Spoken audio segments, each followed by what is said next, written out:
हम आपको ये भी बता दें कि पिछले 9 दिनों से पाकिस्तानी सेना के चीफ आसिम मुनीर आसमान की तरफ देख रहे हैं कि भारत कहां और कब हमला करता है।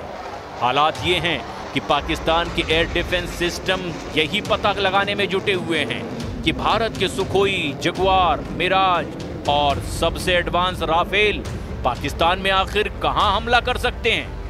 इस वक्त पाकिस्तान के पीएम शहबाज शरीफ से लेकर के रक्षा मंत्री, विदेश मंत्री, सूचना मंत्री, यहां तक कि रेल मंत्री तक भारत को युद्ध की धमकी देने में जुटे हुए हैं।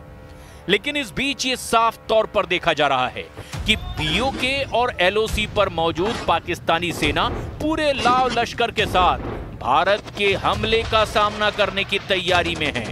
खबर तो ये भी है कि पीओके और एलओसी पार पाकिस्तानी इलाकों में ऐलान कर दिया गया है कि सभी पाकिस्तानी नागरिक अगले 2 महीने का राशन पानी जमा कर लें और बंकर में चले जाएं।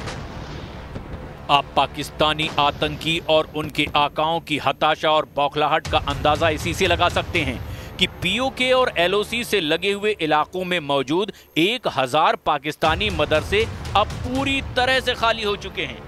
वहां मदरसों में पढ़ने वाले 26,000 छात्र मदरसे छोड़कर भाग चुके हैं। यानी पूरा पाकिस्तान अब ये मानकर चल रहा है कि इस बार भारत किसी भी कीमत पर पहलगाम में हमला करने वाले मास्टरमाइंड से लेकर के जिहादियों को छोड़ेगा नहीं। इसीलिए पूरा पाकिस्तान अब जंग की धमकी दे रहा है। आप कह रहे हैं फिर भी हम इसको चैलेंज करेंगे, लेकिन अगर बिल्कुल करेंगे, पानी रोकने की कोशिश करते हैं या रुख मोड़ने की कोशिश करते हैं, तो फिर क्या पाकिस्तान जब कहता है जंग तस्वीर किया जाएगा, क्या इसका ये मतलब है then we can strike first also? बिल्कुल, अगर कोई इस किस्म का स्ट्रक्चर बनाने की कोशिश करेंगे, we will strike that structure.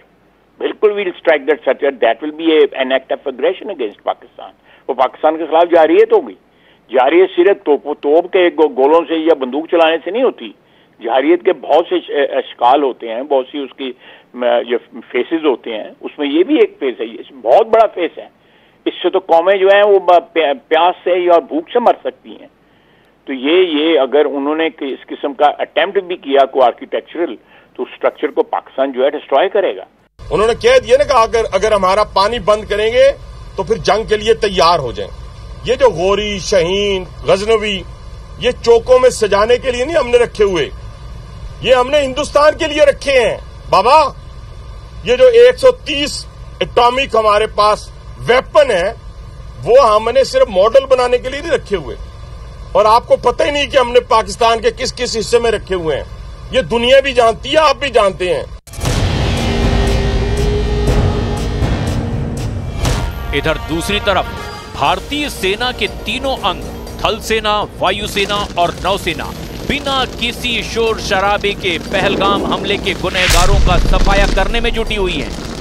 Bharat सरकार और भारतीय सेना का मौन युद्ध पाकिस्तान पर बहुत भारी पड़ रहा है। खौफ से कांपते पाकिस्तान की ये हालत देखकर अब बांग्लादेश ने भारत से जंग की धमकी दे दी है। इस Bangladeshi retire major general ALM Fazlur Rahman की तस्वीर देखिए। एक तस्वीर में ये फौजी ड्रेस में हैं, जबकि दूसरी तरफ ये बांग्लादेश के अंतरिम सरकार के प्रमुख मोहम्मद यूनुस के साथ खड़ा है। यानी ये बांग्लादेशी जो बांग्लादेश की सेना में कभी मेजर जनरल हुआ करता था, अब कट्टर जिहादी मौलाना बन चुका है और भारत पर हमले की सीधी धमकी दे रहा है। पाकिस्तानी सेना प्रमुख जनरल मुनीर का चमचा बना retire major general ALM Fazlur Rahman Bharat पर सीधे हमले की धमकी दे रहा है। सोशल मीडिया पर इसने जो पोस्ट डाली है, उसे देखकर आप हैरान रह जाएंगे। कब्र में पैर लटकाए बैठा ये बांग्लादेश का मेजर जनरल भारत के खिलाफ अब 3 फ्रंट वॉर की धमकी दे रहा है। जरा